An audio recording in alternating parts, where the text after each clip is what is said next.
નમસ્કાર, સત્યમેવ જયતે લાઈવ ન્યૂઝમાં આપનું સ્વાગત છે। વડોદરાની માંજલપુર વિધાનસભા બેઠકની પેટા ચૂંટણી માટે આજે સવારે 7 વાગ્યાથી મતદાન શરૂ થયું હતું। ભાજપ અને કોંગ્રેસ વચ્ચે સીધી ચૂંટણી જંગ જામ્યો અને મતદારો ઉત્સાહપૂર્વક મતદાન કરવા મતદાન મથકો તરફ પહોંચ્યા।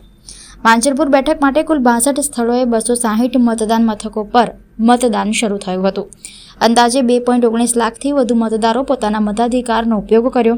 મતદાન મથકો પર પીવાનું પાણી, વીજળી અને શૌચાલય સહિતની જરૂરી સુવિધાઓ પણ ઉપલબ્ધ કરાવવામાં આવી।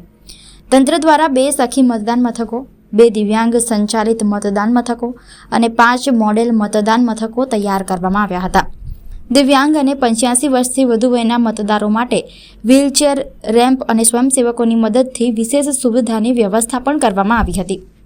2022ની ચૂંટણીમાં બેઠક પર 60.48% મતદાન નોંધાયું હતું અને સ્વર્ગસ્થ યોગેશ પટેલે 1 લાખથી વધુ મતની લીડથી જીત મેળવી હતી।